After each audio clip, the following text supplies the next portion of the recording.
Share ko lang sa inyo mga kalakwatsa ang isa sa mga paborito kong ulamin nung ako ay nasa probinsya pa namin ng Bicol. At ito nga ang pinangat na ngayon nga ay madalang ko na nga lang matikman dahil sa ako'y malayo na sa aming probinsya. Buti na nga lang isang araw ay nadaan ako sila nanay na nagtitinda ng pinangat o inulukan. By the way mga kalakwatsa, ang pinangat o inulukan pala na tinda ni nanay ay binalot ng dahon ng gabi na may nakapalaman na giniling na hipon at crablets na sinamahan ng murang nyog na tinatalian nga at niluluto sa gata. At alam nyo bang mga kalakwatsa, nang unang matikman ko tong luto ni nanay ay sobrang sarap na sarap ako dahil sobrang napaka-creamy niya. At napag-alaman ko nga na tubong Bicol pala si nanay, kaya naman pala sobrang authentic ang kanyang tindang pinangat at sobrang napaka-creamy at hindi tinipid sa gata. Dito nga pala si nanay madalas pumwesto sa may Balibago Highway at sa mismong tapat lang ng Urban Generation. Araw-araw nga palang pumupwesto dito si nanay mula alas 4 ng hapon hanggang maubos ang kanyang paninda. Kaya naman, kung isa ka rin sa mga mahilig sa mga ganitong ulam, ay tara na at suportahan natin ang munting negosyo ni nanay.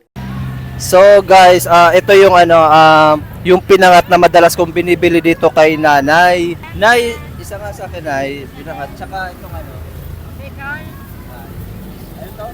Ay, ito, talbos na kabutin ka ko yan. Sige. Parang sumama na siya. Ay, hindi, nakalo ako naka-jacket. Nay, tuwing anong araw po kayo nandito, Nay?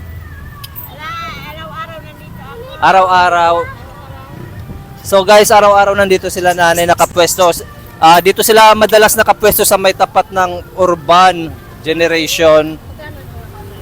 Tuwing anong oras kayo na nandito, Nay? Alas 4 hanggang alas 8. So alas 4 hanggang alas 8 sila dito nakapwesto, guys. So ito yung madalas kong binibili dito kila nanay, itong pinangat. I-vlog-vlog mo mo Ah. magkaya. Sige, bilhin. So Nay, ano po ba yung sa mga hindi nakakaalam kung ano yung pinangat? Laing. Laing siya. Pala ka naginiling na hipon, alimasag buko. So, Bicol yan. So laing siya na may palaman na Hindi ako. Giniling na hipon. giniling na hipon, Alimasag. alimasag.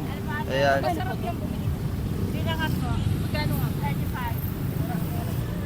May gram? Meron. Ito na yung saka sa akin. Ito na kuya. Ayan. Dua. So guys, sa mga gustong bumili dito kila nanay, dito lang siya located sa may Balibago National Highway. And then lagi lang siya nakapwesto dito sa may Urban Generation dito sa may Santa Rosa. So makikita nyo na si nanay dito every 4 p.m. until 8 p.m. So ito madalas yung bestseller dito ni nanay na pinangat from Bicol. So ano siya, authentic pinangat ng Bicol kasi si nanay ay taga Bicol. Ayan. So bukod nga sa kanyang tindang pinangat, meron na rin dito si nanay ng mga lutong Bicol. Ayan. Ano po na yung mga Ito na po. Tapos ng kaputing kahoy sa Bicol Express. Bicol Express, talbos ng kamuting kahoy, tsaka labong. So lagi-lagi araw-araw si nanay nandito, nakapwesto.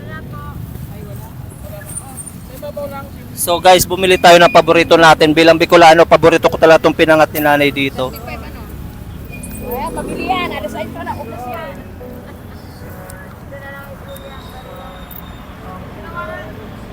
Ayan. So nay, kita nyo nga sa video na yung iangat nyo lang po yung isa lang po, yung isa pinangat. Ay, ha? Wala na po. Ayan siya guys, oh. Yan, ang kaganda kasi dito guys, talagang siya, yung pure na gata, tsaka hindi siya tinipid sa gata. Tingnan nyo naman, oh. Ayan.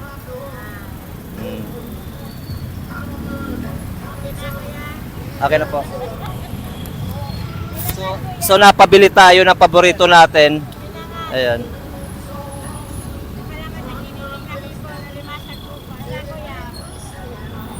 Sarap niyan. Laging ubos siya na yan, no? Minsan kulang pa. Pero araw-araw ubos tong paninda ni nanay kasi sobrang sarap talaga nito. Gawa ng hindi siya tinipid sa gata. Talagang pag mga lutong Bicol ay hindi talaga tinitipid sa gata.